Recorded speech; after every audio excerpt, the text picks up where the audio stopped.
Winterfell was unusually silent that morning, the kind of silence that didn't come from peace, but from the weight of unspoken truths. Ned Stark, Lord of the North, walked through the castle halls, the cold stone beneath his boots echoing with every step. His mind wasn't on the day's duties or the coming council in King's Landing. It was on a secret that had gnawed at him for years, a secret that could shake the Seven Kingdoms to its very core. He had sworn oaths, protected children, defended honor, but now he wondered if silence had been the real betrayal. He stopped by the godswood, where the heart tree's pale weirwood face seemed to watch him with judgment. The whispers of the old gods felt louder today, almost insistent. Truth cannot be hidden forever. Ned ran his hand over the rough bark, feeling the cold seep through his fingers. He remembered Robert Baratheon's laughter, the boisterous claim that kings were above truths, and yet he knew better. A king built on lies was more dangerous than a wildling horde at the gates. In the quiet of his chamber, Ned summoned the Maester. "Maester Luwin," he said, his voice low, "send a raven to King Robert. Tell him I have matters of utmost importance that require his presence privately." Luwin's eyes narrowed. "My lord, the king is busy." "The council," Ned interrupted. "He will come. It is not for the council. It is for the crown itself." Even as he spoke, Ned felt the weight of what he planned. If the truth were revealed, if Robert Baratheon knew the secret of Joffrey, it would destroy everything, the crown, the court, and possibly even his own life. But the alternative, letting lies fester and poison the realm, was a burden he could no longer bear. He had promised Lyanna that he would protect her child, and this promise had defined every decision he had made since Robert took the throne. Yet in protecting the boy, he had allowed deception to spread like wildfire through the highest halls of power. Outside the window, the north wind cut through Winterfell's towers. The snow lay in pristine layers across the courtyard, as if untouched by the chaos that the world below carried. Ned imagined Robert's face when he heard the truth, the fury, the disbelief, the sense of betrayal. The question that haunted him, was honor worth death, weighed heavier than the cold. Ned had always believed that a man must act according to what was right, not what was safe, but would Robert see it that way? Down in the yard, his children trained with their swords. Jon, the boy he had raised as his own, moved with a grace and precision that reminded Ned of another boy, born elsewhere, with a legacy hidden from the world. Ned's heart tightened. Every swing of Jon's practice sword echoed the same principle Ned had lived by: fight for what is right, even when the world is blind to the truth. Yet today there would be no practice, no training, no lessons on honor. Today, Ned would confront the throne itself. By midday, King Robert arrived at Winterfell, accompanied by a small retinue, unaware of the storm about to hit him. Ned greeted him in the hall, masking the tension behind a calm exterior. Robert laughed heartily, clapping Ned on the shoulder, oblivious to the shadow that hung over the Stark Lord. "Ned, it's good to be home. Winterfell still smells of pine and firewood." His grin was wide, but Ned's mind was elsewhere. "Your Grace," Ned said, gesturing for him to sit. "There is something you must know, something of your family, your heirs, and the throne itself." Robert's laughter faded. The hall seemed to grow colder, the echoes of their footsteps swallowed by the silence. "What is it, Ned? Speak plainly." Ned took a deep breath, feeling the centuries of northern history pressing down on him. "It concerns your son, Joffrey. The boy you claim as your heir is not yours by blood. The truth has been hidden for years, and if it remains buried, it will destroy the realm." Robert froze, the color draining from his face as the words sank in. For a moment, the room felt suspended in time, as though the gods themselves were holding their breath, waiting for the consequences to unfold. Robert sat frozen, the words pounding in his mind like war drums. What do you mean he's not mine?" His voice, usually so commanding, trembled with disbelief. Ned's eyes met his, steady and unwavering. "The boy, your Grace, is the product of lies, of betrayal that has festered in the Red Keep. Cersei has deceived you, and all the council, all the nobles, even those closest to you." Robert staggered back, gripping the armrest of the chair as if it could anchor him to reality. Rage flared, hot and violent, but it was mixed with disbelief, confusion, and hurt so deep that it made his usual bravado seem like a fragile mask. "You're saying my son, my heir, my bloodline?" He choked on the words, unable to form the sentence that would normally have come naturally to him. Ned could see the storm brewing in Robert's eyes, the kind of storm that could destroy kingdoms and men alike. He remained calm, though every fiber of his being was aware that one wrong word, one misstep, could mean his death. "I swear, your grace, I speak only the truth," Ned said. "I have held this secret to protect the realm, but the longer it remains hidden, the greater the danger. If the wrong men, or worse, the wrong king, learn of this first, there will be blood on the Iron Throne, and the North will not sit idle while deceit governs the realm." Robert's hands shook, and for a moment he looked like a man who had lost everything without moving an inch. Eyes dark and stormy turned to Ned, a mixture of betrayal and disbelief etched into every line of his face. "Why now, Ned? Why tell me now when the realm is already fragile?" Ned swallowed hard, the weight of his decision pressing on him like the cold north wind. "Because, your grace, lies are like wildfire. They consume everything they touch. The longer the truth remains buried, the more dangerous it becomes. You have a son who believes himself a king and a kingdom that trusts in falsehoods. You must act before the deception spreads beyond repair." Robert's mind raced. Every memory of Cersei, of Joffrey's smile, of his own arrogance, twisted into a knot of fury and shame. He had trusted too easily, allowed love and lust to blind him to reality, and now the truth had landed at his feet like a poisoned dagger. "Cersei, she's been lying to me, my wife, my queen." His voice cracked with anger and disbelief. Ned nodded, his expression somber. "Yes, your grace. I have evidence, letters, witnesses, and sworn statements from those who cannot speak freely under threat. The Red Keep harbors secrets that could topple the crown if they are revealed by anyone other than you." Robert's fists clenched, his knuckles white with fury. He wanted to strike something, to lash out, to punish the world for daring to betray him so deeply. Instead, he slumped back, the weight of betrayal pressing down on him like iron. "And Joffrey, what of the boy, my son?" He is not yours by blood," Ned interrupted gently, "but he is still a child of the realm. That is why you must act with caution, your grace. Reveal the truth carelessly, and the consequences could be catastrophic. The Lannisters will not bow quietly, and the realm may descend into chaos before you have time to control it." Robert's eyes darted around the room, seeing Winterfell through a new lens. Every corner, every familiar face, seemed tainted by the possibility that lies had shaped their world more than honor had. He had ruled the realm with fire and fury, but this was different. It was intimate, corrosive, personal. Ned had placed a mirror before him, reflecting the lies he had chosen to ignore, and Robert felt exposed, vulnerable, and powerless in a way no battlefield had ever made him feel. "So, what do I do?" he asked finally, the anger replaced by fear and desperation. "Do I act? Do I strike? Do I believe her or tear the kingdom apart chasing shadows?" Ned studied him, the weight of his advice heavy. "You act with honor, your grace. You do not allow anger or vengeance to guide you. You must investigate carefully, confirm the truth, and then decide. But know this, the longer you wait, the more power Cersei and her allies accumulate, and the more dangerous the child becomes if left unchallenged."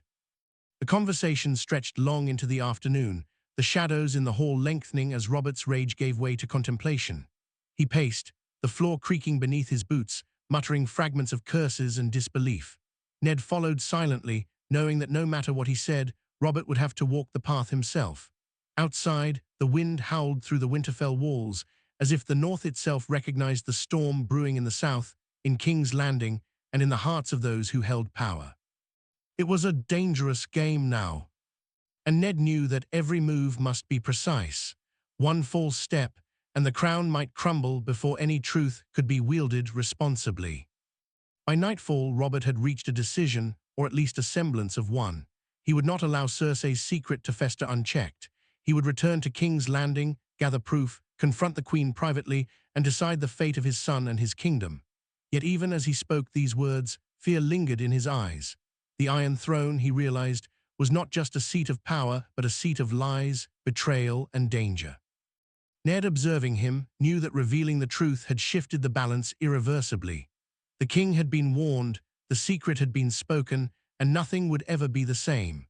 Winterfell felt colder that night, the hearths glowing dimly, shadows stretching across the walls, as if the gods themselves were watching, waiting for the first spark that would ignite the chaos. Sleep was impossible for either of them. Robert's mind whirled with plots and counterplots, while Ned reviewed every possible outcome in his head. He knew that by speaking the truth, he had set into motion events that could cost lives, spark wars, and fracture alliances. Yet he also knew that a kingdom built on deception could never endure. Somewhere, beyond the snow and the north wind, the realm would reckon with honesty, justice, and the consequences of ambition unchecked by morality. Ned's thoughts drifted to his children, to Jon, to Sansa, Arya, and the others. He realized that whatever happened next, their fates were entwined with the choices made in this small, silent hall. The truth had been revealed, but the game was only beginning, and Winterfell, like the rest of the Seven Kingdoms, was about to feel the tremors of a secret long buried.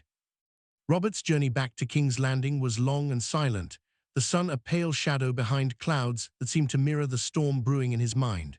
His retinue noticed his unusual quiet, the tension that clung to him like a second skin, but no one dared ask what weighed so heavily on their king. Robert had always been a man of action, a man who could drink, fight, and command, but now he carried a truth heavier than any sword. Each mile southward seemed to drag him deeper into a snare of his own making, for the Red Keep was not a place for gentle confrontations. It was a den of vipers, of ambition and deceit, and one misstep could shatter his family, his throne, and his sanity. He thought of Cersei, her golden hair, her calculating smile, and the quiet confidence she always wore. He realized that she had outmaneuvered him from the very beginning, embedding lies so deep that the realm itself was built upon them. He feared her cunning, but what terrified him more was the thought of the innocent boy he had raised as his son, caught in the crossfire of truth and vengeance. As the city came into view, Robert felt the weight of every decision he had postponed, every suspicion he had ignored, and every betrayal he had unknowingly tolerated. The Red Keep rose above the city like a fortress of secrets, its walls holding countless whispers and schemes. Ned's words replayed in his mind, unrelenting. The boy was not his by blood, and Cersei had deceived him. Joffrey, who smiled so innocently, who claimed his love and loyalty, was a symbol of treachery. Robert's hand shook as he dismounted, a rare vulnerability exposed for all to see. His advisors bowed, but he barely noticed, his thoughts consumed by one goal. He had to confront Cersei, but carefully. One wrong accusation, one public outburst, and the delicate balance of power in King's Landing would erupt into bloodshed. Entering the Red Keep, Robert felt every familiar corridor, every familiar room twist into something foreign. The shadows seemed longer, the faces more sinister. He requested a private audience with Cersei, and she appeared radiant and confident, as if she had anticipated this very moment. Her smile faltered the instant she saw the storm in Robert's eyes. "Robert, what is it?" she asked, her voice sweet but tinged with suspicion. He did not answer immediately, his gaze fixed, cold and calculating. "We need to speak," he said at last, his tone sharp, slicing through the usual deference of courtly manners. She sensed the gravity in his words and followed him to a secluded chamber where the doors closed with a heavy finality. Robert's heart pounded, but beneath it was something more dangerous, a resolve to act. "Cersei," Robert began, his voice steady despite the chaos inside him, "Ned Stark has revealed something I cannot ignore. I have been deceived. The boy I raised as my heir is not mine by blood." Cersei's eyes widened, but only for a moment. Then she recovered with a mask of composure, tilting her head slightly as if studying a puzzle. "And you believe him?" she asked, her tone silky but edged with steel. Robert's fists clenched. "I don't need to believe him, I know. I have seen enough to understand the truth. You have lied, Cersei, and now the realm depends on what I do next." The room fell into tense silence. Cersei's mind raced, calculating, assessing, manipulating even in the shadow of exposure. She knew that a king enraged could destroy everything, but so could a king who hesitated. Robert's anger surged, the kind that had once burned down entire battlegrounds in his youth. "Do you understand, Cersei? Every day that child sits on the throne under my name, the lies grow stronger, the crown weaker, and my kingdom closer to ruin. I trusted you, and you betrayed me." His voice shook, a raw mixture of grief and rage. Cersei's composure cracked slightly, revealing the human fear beneath her royal facade. "Robert, it is not as simple as you think. There are consequences you do not see," she whispered, attempting to twist his fury into doubt. But Robert would not be swayed by words this time. The truth had been set before him, and he felt the weight of responsibility heavier than the crown itself. He had to act, or the Seven Kingdoms would pay the price for his indecision. Cersei's eyes narrowed, and for the first time Robert saw fear reflected in her golden gaze. "You think you can destroy me, Robert? You think you can simply unravel what has been woven for years?" he demanded. The room seemed to shrink around them, the walls closing in, as if the Red Keep itself were watching the confrontation. Robert's decision hardened. He would not allow deceit to govern the realm. The Lannisters had grown too bold, relying on hidden truths and manipulation, and he knew that exposing the child's true parentage would be a lightning strike that could awaken every schemer in the city. Outside the chamber, whispers began to stir. Courtiers, servants, and guards sensed a shift in the air. The king's rage was palpable, his presence commanding attention even without a formal proclamation. Ned's warning echoed in Robert's mind, "Act carefully, or the kingdom may descend into chaos." But Robert felt that the moment for caution had passed. He had to confront, to expose, to reclaim honor and truth before the lies metastasized beyond control. The confrontation with Cersei was inevitable. Her calm, strategic nature made it clear that she would not surrender without battle. By nightfall, Robert had summoned his closest allies, men he trusted to navigate the treacherous waters of court politics. He revealed to them the secret, making clear that it was not rumor or slander, but fact confirmed by Ned Stark's investigations. Shock, disbelief, and fear rippled through the group. Some whispered of war, others of assassination, and a few of leveraging the truth for power. Robert realized that he had opened a Pandora's box. There would be no turning back. Cersei would resist, the council would fracture, and the realm itself would teeter on the edge of civil war. Yet, Robert felt a grim satisfaction, knowing that at least the truth was no longer hidden. The kingdom's fate now depended on his ability to act decisively.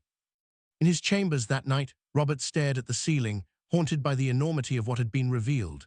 The boy, Joffrey, slept in the Red Keep, unaware of the storm gathering above him. Robert's mind replayed Ned Stark's warning, "The longer the truth remains hidden, the greater the danger." He understood now that he was not merely a king, he was a guardian of truth, a man forced to wield power in a realm built on deception. Sleep would not come easy, for the path forward was fraught with peril. Every choice carried consequences, every word could ignite rebellion, and every misstep could destroy not only his rule, but the lives of those he cared for most. The city beyond the walls seemed to hold its breath. King's Landing was a powder keg, and Robert had just struck the spark. The Red Keep's shadows stretched long and menacing, as if the stone itself were warning him of the blood to come. He had revealed the truth to himself, but now it was time to confront Cersei fully, to decide the fate of the boy, and to prepare for the inevitable chaos that would follow. For in a city built on lies, the revelation of one truth could bring the entire kingdom crashing down, and Robert Baratheon knew that the Game of Thrones had only just begun. The following days in King's Landing were suffocating, thick with suspicion, whispered rumors, and the faint tang of fear that hung in the air like smoke. Robert moved through the Red Keep like a man walking through a battlefield after the war has ended, but before the fighting begins. Every hallway seemed to echo with secrets, every glance from a courtier or servant brimming with unspoken knowledge. Ned's revelation had struck deeper than Robert had imagined, unraveling the fragile trust that held the court together. Cersei, meanwhile, moved like a shadow in the storm, calm, composed, but dangerous. She smiled when she saw the king, but it was a smile that concealed venom. Her mind was already plotting, already scheming to turn the revelation to her advantage. If Robert acted too quickly, she could manipulate events. If he hesitated, she could poison the court with lies and deceit. The Game of the Throne had become deadly, and every player sensed it. The council meeting that had been called to discuss minor matters suddenly became a stage for subtle war. Lords and ladies who once bowed without question now exchanged wary glances, searching for hints of betrayal in the king's expression. Robert's voice, usually loud and boisterous, was lower, measured, heavy with the authority of knowledge and the weight of potential chaos. He revealed to a select group the secret about Joffrey, confirming that the boy was not his by blood, and the reactions were immediate. Shock flashed across the faces of some, horror across others. Whispers erupted like wildfire, and the tension in the room thickened until it was nearly unbearable. Some of the lords exchanged brief, conspiratorial looks, already calculating the advantage they might gain in the chaos. Even the most loyal knights and advisors felt the tremor of unease ripple through them. For all the years Robert had ruled, he had never encountered a revelation that threatened not only his authority, but the very fabric of the realm itself. Cersei's reaction was nothing short of a masterclass in poise under pressure. She did not scream, she did not plead, she simply tilted her head and spoke in a voice so smooth it cut like a dagger. Robert, we must consider the implications carefully. The boy, he has lived under your name for years. To act rashly is to invite rebellion, to destabilize the realm, and to make enemies of those who would otherwise bend the knee." Her words were both warning and manipulation, a subtle attempt to redirect the king's fury into hesitation. But Robert, fueled by the combination of betrayal and responsibility, would not be deterred. He had seen too much, known too much, and he understood that inaction now could cost far more than confrontation ever could. He fixed her with a gaze that left no room for argument. "There is no room for hesitation, Cersei.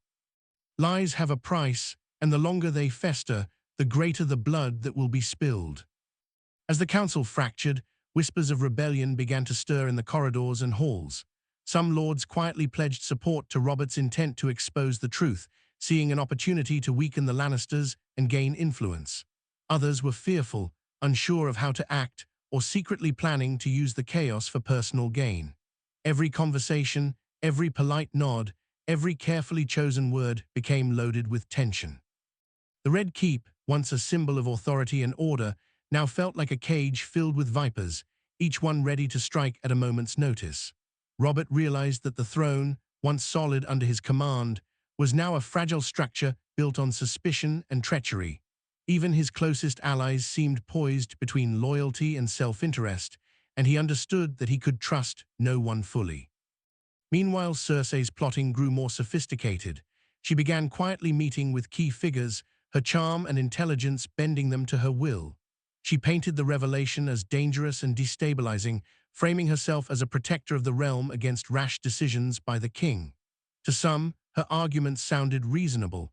To others, they were a subtle threat, a reminder that power could be wielded in ways more lethal than the sharpest sword. She played every angle, leveraging fear, loyalty, and ambition in equal measure.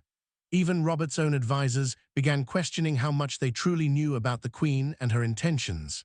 The Red Keep, once a place of relative certainty, had become a chessboard, each piece capable of both loyalty and betrayal, each move a potential spark for civil war. Robert knew he could not act alone. He needed proof, evidence that would survive court scrutiny, that would convince even the most skeptical lords and ladies that the boy was not his. He sent ravens to Ned Stark, requesting all documentation, testimony, and witnesses that could corroborate the revelation. He also secretly reached out to other houses he believed loyal to him, gathering support for what was likely to become a confrontation not just with Cersei, but with every ally she had manipulated over the years. The city outside the Red Keep began to feel the tension, the whispers of rebellion and betrayal carried on the wind. Rumors spread quickly, fueled by fear and anticipation, and Robert understood that the people themselves could rise in either support or opposition once the truth was revealed publicly. The tension reached a boiling point when Robert summoned Cersei to a private audience late one evening. The chamber was dimly lit, flickering shadows dancing across the walls, and the air seemed to vibrate with the unspoken threat of violence. Cersei entered, regal and composed, but Robert could see the slightest tremor in her hand, the barely perceptible tightening of her jaw. He wasted no time. The council will know the truth. The realm will know the truth. Joffrey will not sit the throne under a lie. Cersei's eyes narrowed, calculating the angle of attack. "You will ruin everything, Robert. The kingdom will descend into chaos. And for what? To destroy me and the boy? You will lose more than you gain." Robert leaned forward, his voice low but deadly. "I will lose nothing if I do what is right. The lies have ruled long enough. You made your choice, and now the realm will see it for what it is. I will not hesitate, and I will not allow fear to dictate my actions." Outside the chamber, the Red Keep seemed alive with tension. Guards and servants moved cautiously, aware that a storm was gathering inside the king's private chambers. Rumors already spread through the corridors. Robert Baratheon had learned the truth about Joffrey, and Cersei was plotting to counter it. Even the city itself seemed to tremble under the weight of anticipation. Fires flickered in the streets as word of the confrontation reached the small folk, many of whom had long grown weary of the capriciousness of kings and queens. Winterfell was far away, but the north had already heard whispers of the king's fury, and alliances were being reconsidered in the farthest reaches of the realm. Every noble, every knight, every lord began quietly asking themselves whose side they would take when the moment came for the truth to be revealed fully. By the time the meeting ended, it was clear that a new game had begun, one far deadlier than any Robert had fought on the battlefield. The revelation of Joffrey's true parentage had set into motion a chain of events that could topple the Iron Throne itself.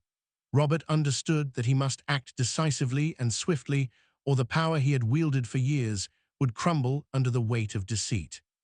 Cersei, meanwhile, had begun setting her pieces in motion, manipulating allies and sowing seeds of doubt that could turn even loyal men against the king. In the Red Keep, every shadow, every glance, every whispered word had become a weapon, and Robert realized that to navigate this storm, he would need not just strength, but cunning and perhaps the courage to make the hardest decisions of his reign. And so the stage was set for a confrontation that would decide the fate of the Seven Kingdoms. Every man and woman in King's Landing felt the tremors of the revelation. Loyalties would be tested, friendships broken, and wars ignited not just by swords, but by truth and lies. Robert Baratheon, once a king who believed that power alone could command respect, now faced the true challenge of leadership, wielding justice in a world built on deception and confronting a betrayal that ran deeper than any battlefield scar. The kingdom, teetering on the edge of chaos, would soon learn that the revelation of one truth could change everything, and no throne, no matter how mighty, was safe from the consequences of lies long hidden. The tension in King's Landing reached a fever pitch as Robert's determination to act collided with Cersei's cunning and ambition. The Queen had begun weaving her web of countermeasures, meeting secretly with her most loyal allies in the dead of night, whispering words of fear and doubt that twisted the truth into something dangerous. She painted Robert's fury as irrational, as a threat not only to her, but to the stability of the realm. Many of the council began to question his judgment. Some worried that the king, blinded by betrayal, would destroy the kingdom in his pursuit of justice. Rumors of Joffrey's parentage spread quietly among the nobles, each retelling skewed by personal ambition, each whisper threatening to ignite conflict before the truth could even be properly revealed. Robert could feel the city around him bracing for the storm, the air heavy with tension, the streets alive with speculation. Every glance he received in the council chambers carried weight, every nod or pause loaded with implication. Robert called a private meeting with a few trusted allies, Stannis Baratheon, Renly, and a handful of lords he believed loyal to him, men who had proven themselves in battle and politics alike. They gathered in the king's solar, away from prying eyes, to discuss strategy. "The truth cannot wait," Robert said, his voice firm but low, carrying the weight of authority. "Cersei has lied. The boy is not mine. We must act carefully but decisively. If we wait too long, her allies will gather strength and the realm will be at risk." Stannis' expression was grim as always. "You are right, brother. Lies can fester, but so can hasty action. We need proof that cannot be denied, witnesses who cannot be bribed or silenced. Only then can we strike." Renly, younger and more impulsive, leaned forward, eagerness and impatience written across his features. "Then we strike now. We gather the council, expose the truth, and let the kingdom see her treachery. Delay is only her advantage." Robert shook his head. "I will not be the king who acts recklessly and plunges the realm into war over a secret alone. We must prepare, and we must be smart. Cersei is dangerous, far more dangerous than any enemy we have faced on the battlefield." Meanwhile, Cersei moved with lethal precision. She sent emissaries to key lords and ladies, whispering lies that Robert's fury was destabilizing the realm, framing herself as the protector of peace and order. She appealed to fear, loyalty, and self-interest, ensuring that the balance of power in the city tilted slightly in her favor. In the Red Keep, every hallway and chamber became a battleground, and the courtiers became pieces in a deadly game of manipulation. Cersei's beauty, intelligence, and charm masked the poison she was weaving into the fabric of the court.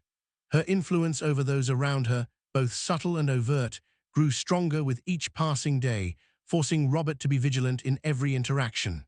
One wrong word, one misplaced look, and an ally could betray him in an instant. The tension reached its first violent flash during a public council meeting meant to discuss trade and taxation. Robert, determined to begin the process of exposing the truth, brought the matter into the room with careful wording, hopping to gauge reactions before full disclosure. The effect was immediate. Whispers erupted, eyes darted nervously, and some council members openly expressed doubt and fear. "The king speaks of lies and betrayal," one lord muttered, loud enough for the room to hear. "What is the truth we are being forced to face?" Another whispered of rebellion and civil war, and soon the chamber was filled with murmurs that threatened to drown out Robert's authority. Cersei, ever composed, smiled faintly from her seat, allowing the chaos to unfold around her while maintaining the image of calm and rationality. Robert could see her manipulating the room, her influence bending some voices in her favor and silencing others. The council's order, already fragile, began to fracture openly before his eyes. Robert realized that words alone would not suffice. He needed proof, confrontation, and loyalty cemented through action. After the council meeting, he retreated to his chambers with Ned Stark's letters and sworn testimonies, poring over the evidence with a meticulousness he had rarely displayed in matters of politics.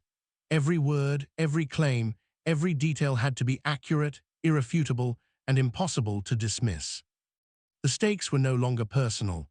They were the fate of the throne, the stability of the city, and the lives of innocents who could be caught in the maelstrom of a truth revealed too late or too violently.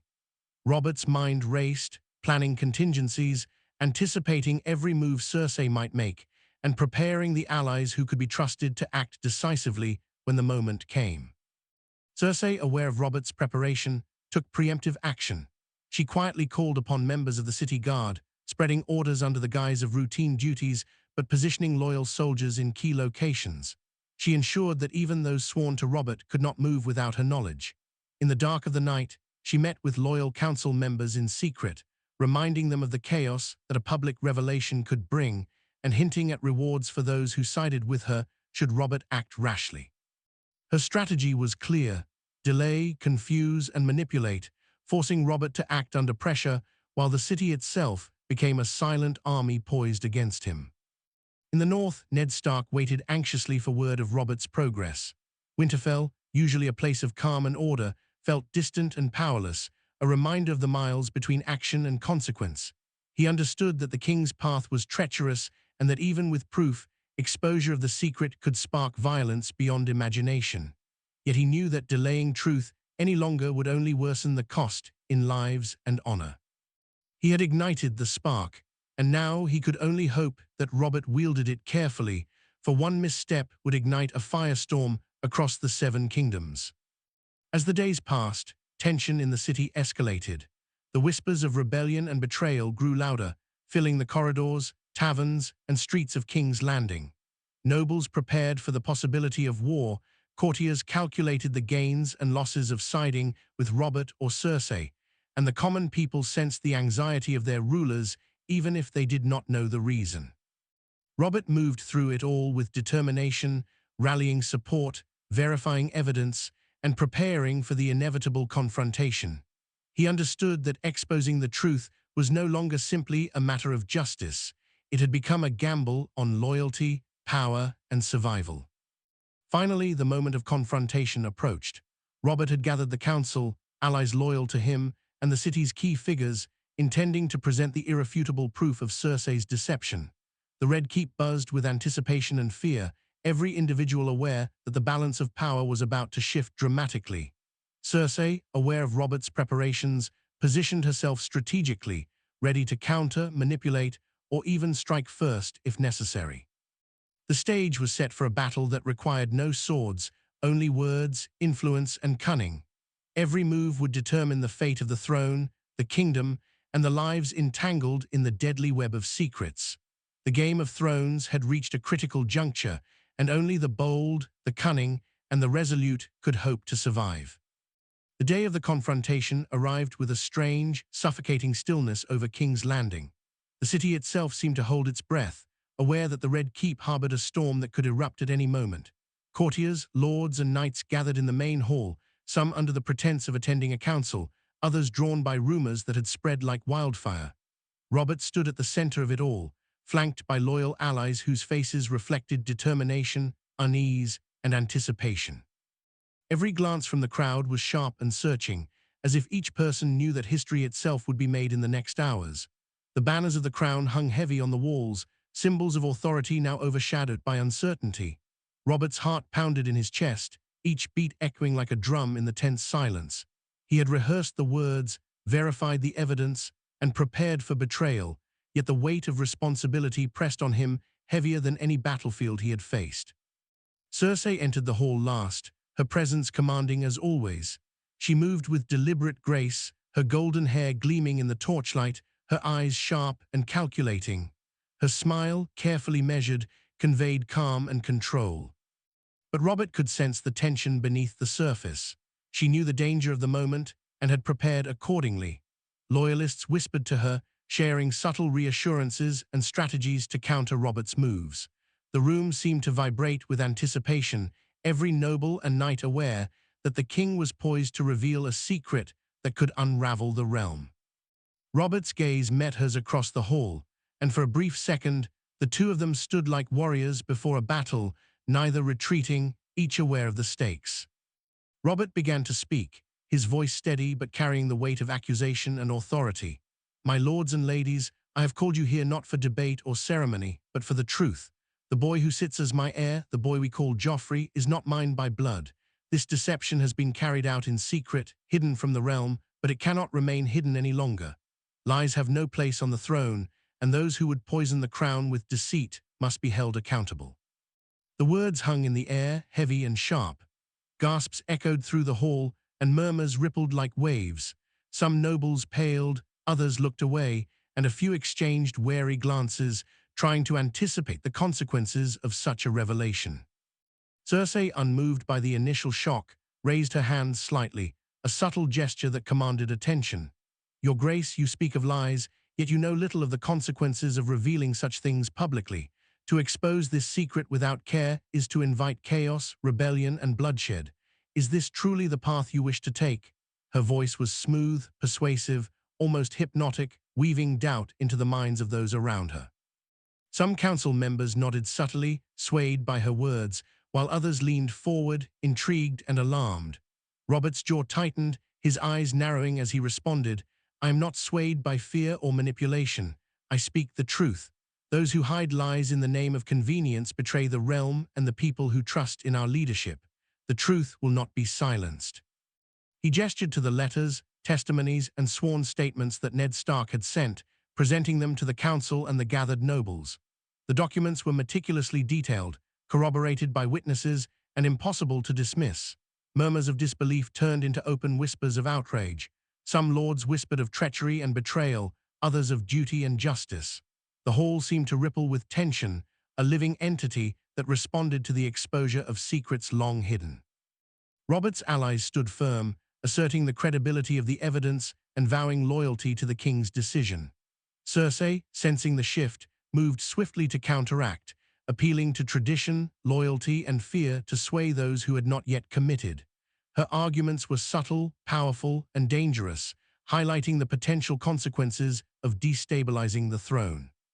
The confrontation escalated when a faction of the council, loyal to Cersei or motivated by self-interest, openly challenged Robert's claims. Accusations flew, voices rose, and the one-sworded hall descended into chaos. Nobles debated, some questioning the king's judgment, others defending his right to expose deception. Robert's voice rang over the uproar, commanding attention and asserting authority, but the friction in the room was palpable. Cersei's strategic positioning ensured that even in the midst of turmoil, her influence remained strong, swaying uncertain allies and planting seeds of doubt among the king's supporters. The tension was a live wire, ready to ignite into violence, and every participant understood that a single misstep could turn the council into a battlefield. Amid the chaos, Robert realized that words alone might not be enough to secure loyalty and truth. He had anticipated resistance, but not the extent to which fear and self-interest would challenge authority. He began to maneuver strategically, addressing key figures directly, presenting proof, and appealing to their sense of duty. Some lords, persuaded by evidence and conscience, stepped forward to affirm their loyalty, while others remained silent, calculating their next move. The hall was a storm of whispers, glances, and subtle signals, each individual weighing risk, reward, and survival.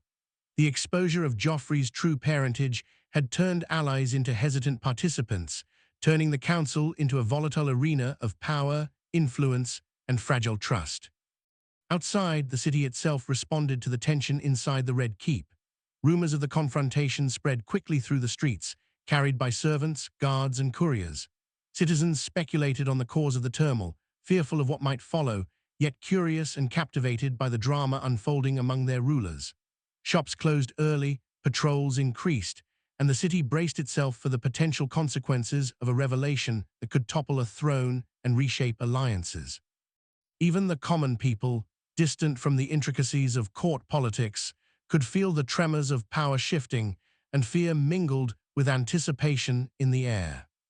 By the end of the day, the confrontation had reached a critical point.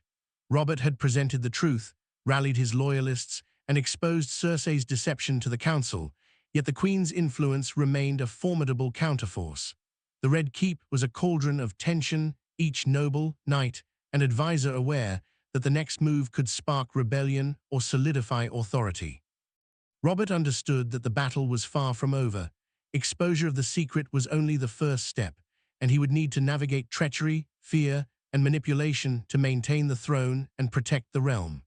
Cersei, for her part, had not yet revealed her full strategy, and Robert knew she would strike back in ways both subtle and dangerous, ensuring that the struggle for power was far from resolved. As night fell, the city settled into uneasy quiet, the Red Keep glowing with torchlight that cast long, shifting shadows across the halls. Robert retired to his chambers, weary but resolute, knowing that the day's revelations were only the beginning. The confrontation had exposed truth, ignited uncertainty, and fractured alliances, but the true challenge lay ahead: securing the throne, protecting the realm, and surviving the inevitable retaliation from those who had been exposed. Outside, the streets of King's Landing seemed quieter than usual, yet the tension lingered, a palpable reminder that the exposure of one secret could ripple through the kingdom with consequences beyond imagination. Robert Baratheon, once confident in his authority, now faced the stark reality of power, betrayal, and the deadly intricacies of the court he ruled. Understanding that the Game of Thrones had entered a phase where every decision, every word, and every move carried life-or-death stakes for all involved. The morning after the confrontation brought no relief to King's Landing. Instead, the city seemed to pulse with unease, as though the revelation of Joffrey's true parentage had awakened a shadow over the Red Keep. Robert awoke early, restless, the weight of responsibility pressing on him like armor he could not remove. Courtiers moved quietly in the halls, but Robert could feel their eyes on him, some filled with loyalty, others with suspicion, and a few with the subtle thrill of opportunity. The whispers that had begun spreading days earlier had grown louder, carried by servants, guards, and nobles eager to glimpse the fallout from the king's declaration. It was clear that the court had become a tinderbox, and any spark could ignite open rebellion. Robert, aware that Cersei would not remain passive, prepared for the inevitable strike. Cersei's retaliation was precise and calculated. That morning, she sent her most trusted allies throughout the Red Keep and the city, each carrying carefully chosen words of persuasion, hints of rebellion, and veiled threats. She approached certain council members privately, offering wealth, titles, and promises of protection to those willing to align with her in the coming storm. To others, she whispered reminders of the dangers of a king driven by rage, questioning Robert's judgment and stability. Her charm and cunning proved effective. Some lords shifted subtly, their loyalty wavering, while others began openly questioning Robert's decisions. Even a few of his closest allies hesitated, uncertain whether to back the king or hedge their bets with the queen. Cersei's influence was a shadow over the throne, and every move Robert made had to consider not only her cunning, but also the subtle manipulation she wielded like a blade in the dark. The tension became dangerously tangible during a midday council meeting. Robert had convened the group to discuss immediate steps, securing loyal troops, reinforcing alliances, and preparing for any resistance within the city. Before he could speak, a group of council members, emboldened by Cersei's persuasion, challenged him openly. "Your Grace," one lord said, his voice dripping with caution and ambition, "are you certain this course of action serves the realm? To confront the queen, to question her loyalty, might it not fracture the city and invite chaos?" Others murmured agreement, their faces masks of concern, though some clearly delighted at the challenge. Robert's hands clenched at his sides, and for the first time in weeks, he allowed a flash of anger to cross his face. "I serve the realm," he said, voice rising just enough to command attention. "The realm deserves truth, and the throne cannot be built on lies. Those who would question this are either fools, cowards, or traitors." His words silenced the room, though the tension remained, simmering beneath the surface like lava waiting to erupt. Cersei, observing from her position within the hall, smiled faintly, knowing that her strategy had worked. The council's unity was fractured, fear and uncertainty had been sown, and Robert's authority was being challenged before any formal action had been taken. Her next move was subtle but deadly. That evening, she arranged a meeting with key city guards and loyal mercenaries, positioning them strategically around the Red Keep. Orders were given under the guise of routine security, but the intent was clear. If Robert attempted to act decisively against her, the physical power of the city itself would be aligned to her advantage. Even those loyal to the king would find themselves constrained, their movements monitored, their choices subtly influenced by Cersei's careful planning. By the time night fell, the queen's web of control extended across the Red Keep, a silent army poised to strike at the slightest signal. Robert, aware of the threat but unwilling to show fear, gathered his loyal allies in secrecy. He pored over Ned Stark's documentation, the sworn testimonies and letters, seeking any leverage that could counter Cersei's growing influence. The situation had become a game of both perception and force. Words alone would not suffice, and action had to be swift, calculated, and decisive. The tension in the Red Keep was palpable, the shadows in the corridors seeming darker, longer, and more threatening than ever. Even servants and guards, sensing the impending storm, moved with cautious purpose, their eyes alert, their whispers subdued but persistent. The city was on edge, aware that the struggle for power had escalated beyond politics into a delicate war of survival. The following morning, Robert made the first public move to solidify his position. He summoned certain nobles, those whose loyalty he could reasonably trust, and discreetly informed them of Cersei's efforts to manipulate the council and secure the city against him. The response was mixed. Some pledged open support, ready to confront the queen's influence, while others offered conditional loyalty, clearly weighing their options before committing fully. Robert realized that he could not rely solely on words or documents. He needed control over the forces within the city itself. Troops loyal to him would need to be positioned strategically, and key allies prepared to act decisively in case Cersei escalated to violence. Every decision became a calculated risk, each step forward potentially triggering unforeseen consequences. Cersei, anticipating Robert's move, escalated her strategy further. She leveraged rumors of dissent within the king's supporters, spreading whispers that Robert might act irrationally, that the exposure of the truth could provoke chaos, and that alignment with her offered stability. Her network of influence was vast, and by the time Robert had secured partial support, she had already begun undermining his credibility in subtle but effective ways. The city itself became a battlefield, though no swords had yet been drawn. Every whispered conversation, every exchange of glances, and every private meeting became a potential threat, a seed of rebellion, or a tool for manipulation. The tension in the Red Keep and beyond was nearly unbearable, the air thick with anticipation and the sense that open conflict could ignite at any moment. Late that night, Robert convened a secret council in the northern wing of the Red Keep, a place where Cersei's influence was limited and where he could coordinate loyal forces. Discussions were urgent, strategy-driven, and heavy with the knowledge that any misstep could prove fatal.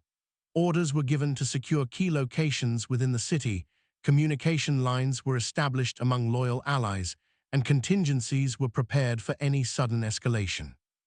The king and his allies moved with precision, aware that delay could be deadly, and yet conscious that rash action might destroy what they were fighting to protect. The balance of power teetered dangerously, and the Red Keep itself seemed aware of the tension, its stone walls silent witnesses to a conflict that could erupt into violence at any moment. As dawn approached, King's Landing remained tense but eerily still. Robert knew that the confrontation with Cersei, the exposure of the truth, and the subtle positioning of allies and enemies had brought the realm to a tipping point. He understood that the city could fracture, The council could splinter further, and rebellion could ignite, but he also knew that indecision was a greater threat than action. The game had escalated to a point where survival depended on courage, cunning, and decisive leadership. Robert Baratheon, once confident in his ability to command through strength alone, now faced the true test of leadership, navigating treachery, manipulation, and fear, and ensuring that truth and justice could prevail in a city poised on the edge of chaos. The dawn was grey and cold, the sky heavy with clouds that mirrored the unease gripping the Red Keep. Robert moved through the corridors with measured steps, each one echoing like a drum in the stillness of the castle. Guards and servants gave him wary bows, aware that something monumental was about to unfold. The tension in the air was thick, almost suffocating, as if every stone in the keep were holding its breath. Robert's mind raced through every contingency he had prepared: loyal troops strategically placed, allies ready to act at a moment's notice, and key council members briefed on the truth of Joffrey's parentage. Yet he knew that no plan, however meticulous, could account for the full cunning of Cersei Lannister. She had spent years weaving a web of influence, and every move she made now was calculated to exploit hesitation, fear, and ambition. By mid-morning, the first signs of the battle for influence became visible. Cersei had sent emissaries throughout the city, quietly ensuring that those loyal to her were ready to act, while simultaneously spreading rumors of Robert's alleged instability. Merchants whispered about the king's temper, guards questioned their orders, and nobles hesitated, unsure where their loyalty would be safest. Even some of Robert's allies appeared nervous, scanning the halls for signs of ambush or betrayal. Every glance, every movement carried significance. In a place where deceit was as common as the air, trust had become a fragile commodity, and Robert understood that one misstep could ignite violence before the confrontation had truly begun. The council chamber became the center of the storm. Robert had summoned those whose loyalty he could reasonably trust, intending to lay out a plan that would secure the throne and protect the realm. He began by presenting Ned Stark's evidence, meticulously detailing the testimonies, the letters, and the facts that proved Joffrey was not his son. The reaction was immediate. Gasps, murmurs, and startled expressions rippled through the assembled nobles. Some attempted to question the validity, but Robert's calm authority and the weight of the proof silenced even the most skeptical voices. For a moment, it seemed as though he had regained control of the room, as though the truth alone could command obedience. But Cersei's countermove was swift and deadly. From the shadows, she had positioned key supporters, guards loyal to her, influential nobles, and even mercenaries within the city ready to act at a signal. Her voice, when she finally spoke, was like silk over steel, calm and persuasive. "Your Grace," she said, addressing Robert with a tone that was both respectful and subtly menacing, "truth is a powerful weapon, but it is also a double-edged sword. To wield it recklessly invites destruction. Think carefully. Exposing lies may bring temporary satisfaction, but the consequences for the realm could be catastrophic. Are you willing to risk everything for vengeance?" Some council members nodded at her words, swayed by fear of chaos, while others looked uncertain, torn between loyalty to Robert and the instinct for self-preservation. Robert's eyes burned with a mixture of rage and determination. "I'm not acting for vengeance," he replied, voice steady and commanding. "I act for the realm, for justice, and for the truth. Lies have governed too long, poisoning the crown, weakening the kingdom, and putting innocents at risk. The time for hesitation has passed. Those who would manipulate the throne through deceit will answer for their actions." His declaration hung in the air like a challenge, daring anyone to oppose him openly. The tension in the chamber was palpable, every person aware that the next few moments could determine loyalty, ignite rebellion, or spark outright violence. Suddenly, a commotion arose from the entrance. Guards loyal to Cersei blocked the doors, their presence a stark warning that the Queen's influence extended even into the heart of the Red Keep. Robert's allies reacted immediately, drawing closer, prepared to confront the obstruction, but Robert held up a hand, signaling restraint. He understood that this confrontation required strategy as much as strength. Every action had to consider not only the immediate threat, but also the broader consequences for the city and the kingdom. He began issuing quiet instructions to his trusted supporters, positioning them to maintain control of the chamber while preparing for any escalation. Outside, the city had begun to stir with rumors of the impending confrontation. Citizens whispered among themselves, sensing the tension within the Red Keep, even if they did not know the details. Merchants closed their shops, streets grew quieter, and small groups of guards patrolled nervously, aware that the balance of power in the city was on the brink of chaos. The whispers spread to other noble houses, who began subtly preparing for contingencies, either to support Robert, side with Cersei, or exploit the situation for personal gain. Every corner of King's Landing was now a stage for the unfolding struggle, and the city itself seemed to brace for the consequences of truth revealed and power contested. Back in the council chamber, Robert made his next move. He called forward a group of witnesses, individuals who could attest to the truth of Joffrey's parentage, and presented their testimony clearly and publicly. The evidence was undeniable, and yet Cersei remained calm, her expression carefully composed. She allowed the truth to be stated, while her mind worked feverishly on the next phase of her counter-strategy. She whispered to key allies, reinforced her network of loyal guards, and subtly threatened those whose allegiance was uncertain. Her power was not in denial of the truth, but in the manipulation of perception and fear, ensuring that even as Robert revealed deception, uncertainty and tension remained firmly in her control. As the hours passed, the confrontation escalated.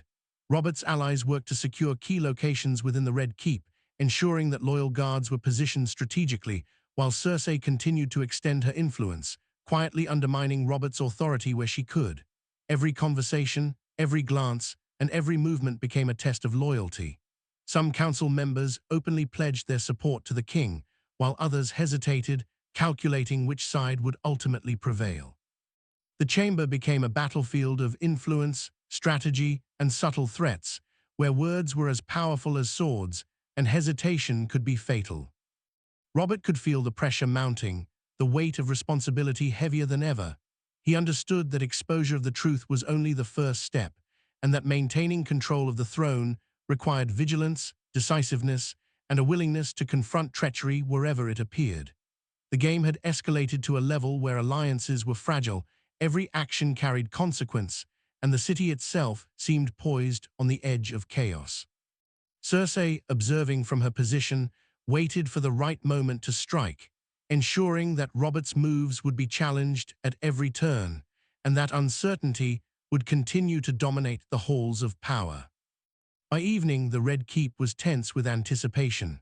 The confrontation had exposed secrets, fractured alliances, and shifted the balance of influence, but the outcome remained uncertain.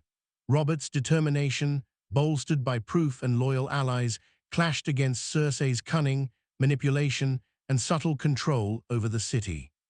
The stage was set for the next phase of the struggle, where decisive action would be necessary, alliances would be tested, and the fate of Joffrey, the throne, and the kingdom itself hung in the balance. Every moment brought new tension, every decision could ignite conflict, and the Red Keep, once a symbol of order, had become the epicenter of a silent, deadly war that could erupt at any instant. The tension that had been simmering for days erupted into chaos as the first signs of rebellion became undeniable. Guards loyal to Cersei, positioned in the Red Keep's corridors and stairwells, began subtly moving to obstruct Robert's forces. The moment the king stepped into the main hall with his trusted allies, a clash of authority rippled through the chamber. Courtiers gasped and whispered as the city's loyalties became visible in real time, some bowing nervously to the king, others to the queen, and many caught in fearful indecision. Robert's eyes scanned the room, taking in every face, every subtle movement, understanding that leadership was not just about issuing commands, but about asserting presence and inspiring loyalty amid treachery. His heart pounded, not with fear, but with determination, the kind that only comes from knowing that failure would mean the ruin of the realm. Cersei stepped forward, her composure intact despite the chaos around her. She radiated confidence, a predator among cautious observers, and addressed the chamber with a calmness that belied the danger she had unleashed. "The king speaks of truth," she said, voice steady yet laced with venom. "But truth without prudence is destruction. What he calls justice may plunge this city into bloodshed. Ask yourselves, my lords and ladies, who will bear the cost if the crown collapses under reckless ambition. Some of the council wavered visibly, their loyalty teetering between fear, survival, and honor. Cersei had mastered the art of appearing reasonable while bending perception to her will. Even amidst exposure, she remained a threat more lethal than any blade. Robert raised his hand, silencing the murmurs, and let his gaze sweep across the room. I have served this kingdom all my life. I have fought its wars, bled for its people, and carried the weight of its crown. Lies have been tolerated for too long, and I will not allow deceit to dictate the fate of the realm. The boy you see before you is not my son.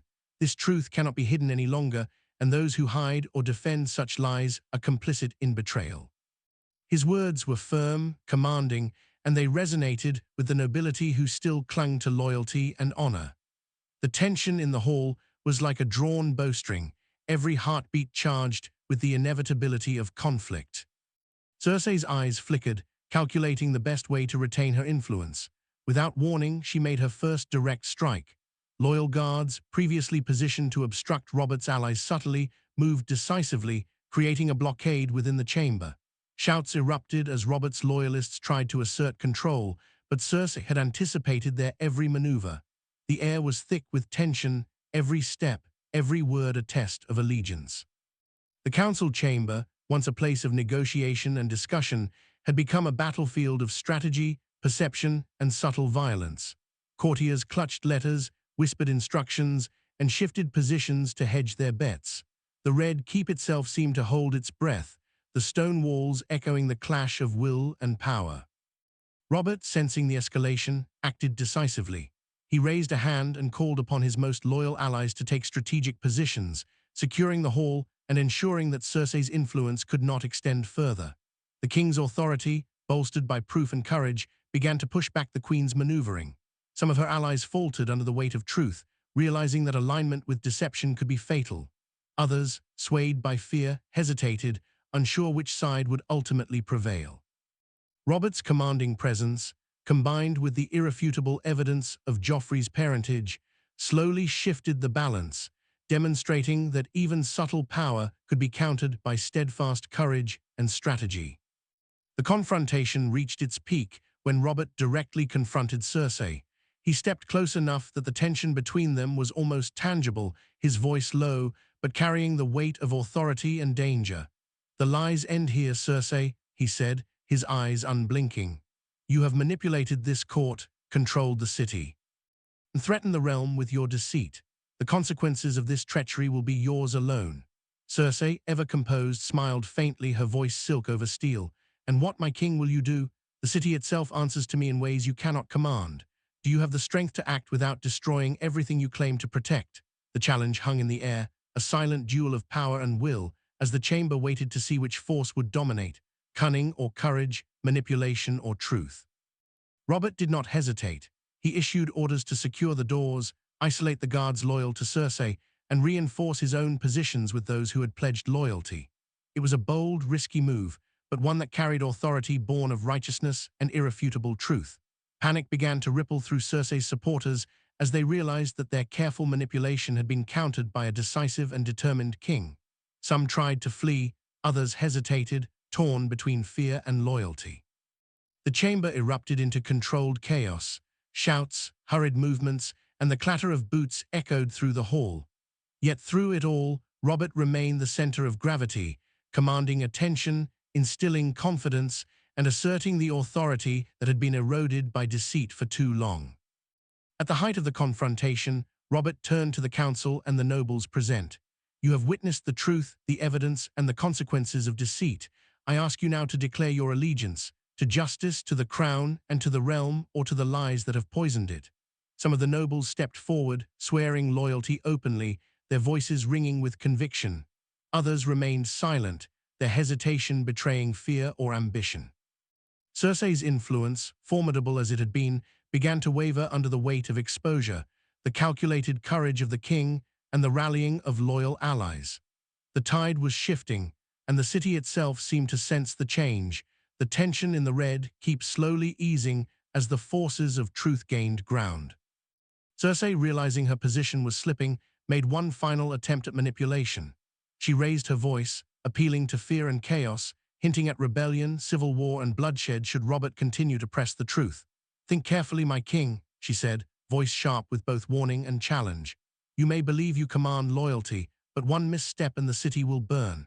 The throne you seek to protect may crumble beneath your feet, and the people you aim to save may suffer for your pride." Robert, unshaken, replied with a voice that carried calm authority and unyielding resolve. "I will not be swayed by fear or threats. The realm deserves truth, the crown deserves justice, and deceit will no longer dictate the fate of the Seven Kingdoms. Those who threaten the kingdom in pursuit of self-interest will be held accountable." By the end of the day, the confrontation had reached a decisive turning point. Cersei's influence had been significantly diminished. Many of her allies had pledged loyalty to the king, and the Red Keep, though tense, had shifted toward order under Robert's authority. The truth of Joffrey's parentage was now acknowledged within the city, and the kingdom began the slow process of recalibrating its alliances and loyalties. Yet the struggle had left scars, trust had been tested, fear lingered in the corridors, and the city was acutely aware of the fragile balance between power, truth, and deception. Robert understood that his reign would never be the same, that vigilance would be required to maintain control, and that the cost of confronting deception had been high, both in the realm of politics and in the hearts of those involved. As night fell, the Red Keep was quiet, but the tension remained in every shadow, in every corridor, and in every whispered conversation. Robert stood alone in his chamber, looking over the city, aware that the confrontation had been a victory, but that the challenges of ruling a kingdom built on secrets and ambition were far from over. The exposure of truth had reshaped the court, challenged alliances, and altered the perception of power in King's Landing. Yet in that quiet moment, Robert felt a rare clarity, that even amidst deception, manipulation, and danger, courage, decisiveness, and truth could prevail, and that the crown, though burdened by treachery, could still guide the realm toward stability and justice.